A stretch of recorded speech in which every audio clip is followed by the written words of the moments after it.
साथियों, इस क्लास में हम डिस्कस करेंगे राइट टू बी फॉरगेटन के बारे में। ये टर्म आजकल काफ़ी न्यूज़ में है।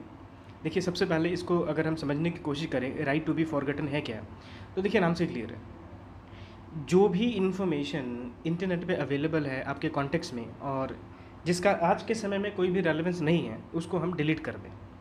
ठीक है, इसको हम क्या कहेंगे? इसको हम कहेंगे राइट टू बी फॉरगेटन। अभी ये चर्चा में इतना क्यों है?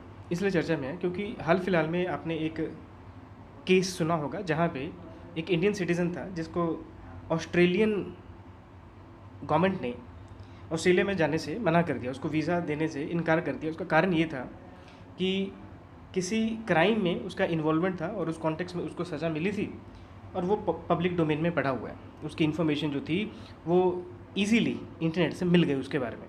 तो उसका कहना था कि भाई, जो क्राइम मैंने किया था उसके लिए सज़ा तो मुझे मिली गई, अब सज़ा मैंने पूरा काटा हुआ है, तो ये जो मेरे बारे में इन्फॉर्मेशन पब्लिक डोमेन में है उसको डिलीट किया जाए, क्योंकि ये आज के समय में किसी दूसरे देश में विजिट करने में एक इंटरेस्ट क्रिएट कर रहा है।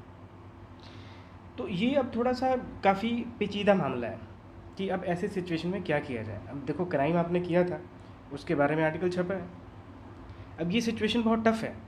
ये अब हमें छोड़ देना चाहिए जुडिशरी पे कि राइट टू बी फॉरगेटन का जो कॉन्सेप्ट है ये कितना या किस हद तक ये वैलिड है और इसमें क्या क्या बदलाव की ज़रूरत हो सकती है, किस हद तक राइट टू बी फॉरगॉटन को हम अलाउ कर सकते हैं। तो अभी let's wait for court judgement, क्योंकि ये मामला अभी कोर्ट में है और सुप्रीम कोर्ट का जो जजमेंट है वो काफ़ी इंपॉर्टेंट होने वाला है आने वाले समय में। बहरहाल, मैं फिर से रिपीट कर दूँ, राइट टू बी फॉरगॉटन का सिंपल सा मतलब हुआ कि आपके बारे में वो सभी इन्फॉर्मेशन जो इंटरनेट पे अवेलेबल है जिसका आज के समय में कोई रेलेवेंस नहीं है, उसको डिलीट कर दिए जाने को आप कह सकते हैं राइट टू बी फॉरगॉटन।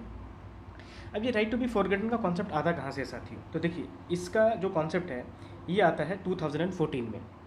2014 में एक केस आता है जिसको हम गूगल स्पेन केस के नाम से जानते हैं, जहाँ पर court of justice European union की इसने ये इस्टेब्लिश किया कि राइट टू बी फॉरगेटन का कॉन्सेप्ट होना चाहिए। कैसे? केस क्या था? तो एक स्पेनिश सिटीज़न था, उसका नाम था मारियो कोस्टिज़ा। अब इसने बोला कि इसके कॉन्टेक्स्ट में जितनी भी इन्फॉर्मेशन इंटरनेट पे अवेलेबल है आज के टाइम में, तो उसका कोई रेलेवेंस है नहीं, इसको डिलीट कर दिया जाना चाहिए। और ये केस क्या था मैं आपको नहीं बताऊंगा, क्योंकि अगर यहाँ पे केस को मैंने डिस्कस कर लिया तो बेचारे की फिर प्राइवेसी गई। तो इस केस के बाद में राइट टू बी फॉरगॉटन को यहाँ पे इंट्रोड्यूस किया गया। अगर हम यूरोप की बात करें, इंडिया में क्या कहानी है, तो इंडिया की जब हम बात करते साथियों, तो यहाँ पे अभी तक कोई भी कानून नहीं बना है, ऐसा कोई भी कानून नहीं बना है जो कि राइट टू बी फॉरगॉटन की बात करे। लेकिन बहुत सारे सुप्रीम कोर्ट के केसेस आए हैं जहाँ पे हमें कुछ इन्फॉर्मेशन जो है वहाँ से मिलती है राइट टू बी फॉरगॉटन के कॉन्टेक्स्ट में। जैसे कि अगर हम कुछ केसेस की बात करें, Raja Gopal versus state of Tamil Nadu 1994 का साथियों ये केस है।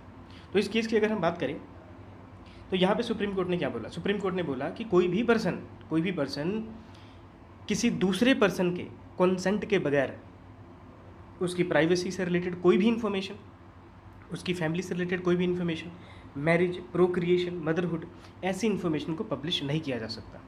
ठीक है, तो कहीं ना कहीं इसमें भी आप देख सकते हैं कि indirectly right to be forgotten की बात की गई है। इसके अलावा साथियों बात करें तो Dharmaraj Bhanushankar versus state of Gujarat का जो केस है 2017 का, यहाँ पे पिटिशनर ने बोला कि मर्डर केस से रिलेटेड जो भी इन्फॉर्मेशन इंटरनेट पे अवेलेबल है उसको डिलीट किया जाना चाहिए। तो यहाँ पे कोर्ट ने रिफ्यूज़ कर दिया था कि ऐसा नहीं किया जाएगा, क्योंकि ये एक पब्लिक रिकॉर्ड है।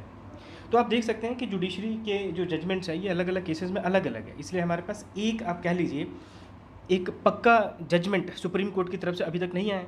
तो सुप्रीम कोर्ट में भी नेक्स्ट मंथ जो है शायद राइट टू बी फॉरगॉटन का ये जो मामला है इसको काफ़ी क्लैरिफाई करे, तो उस जजमेंट के लिए हमें अभी वेट करना चाहिए।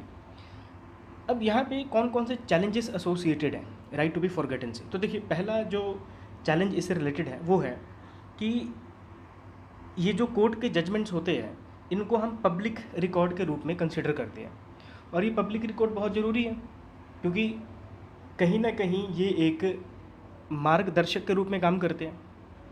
जो पुराने कोर्ट के जजमेंट्स हैं उनको कई बार रेफ़र तो किया ही जाता है, कोर्ट किया जाता है उसको कि किसी जजमेंट में सुप्रीम कोर्ट ने ऐसा बोला था। तो अगर आप इसको डिलीट ही कर देंगे तो पास्ट के जो एग्जाम्पल्स हैं वो कोट करना बड़ा मुश्किल हो जाएगा, और पास्ट में हमने क्या गलती की थी, क्या अच्छे हमने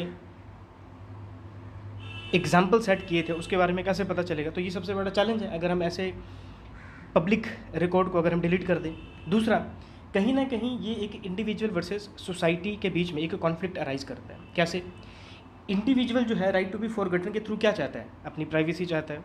सोसाइटी जो है उसको चाहिए राइट टू इन्फॉर्मेशन, हमें इन्फॉर्मेशन होनी चाहिए सभी चीज़ों के बारे में, कि किस पर्सन के बारे में, किस केस के बारे में क्या क्या इन्फॉर्मेशन अवेलेबल हो सकती है, लोगों को ये जानने का हक है। कहने का मतलब है कि यहाँ पे आर्टिकल 21 और आर्टिकल 19 के बीच में कॉन्फ्लिक्ट है। तो ये एक ग्रे एरिया है, इसके ऊपर जुडिशरी का ओपिनियन क्या है ये बहुत ज़्यादा ज़रूरी है, और होपफुली अगले महीने में इस पर काफ़ी क्लैरिटी आ जाएगी। तो जब सुप्रीम कोर्ट का जजमेंट आएगा तो वहाँ पे इस टॉपिक को एक बार फिर से डिस्कस करेंगे। तो इस टॉपिक में इतना ही साथियों। Thank you for watching, keep learning, keep growing. जय हिंद।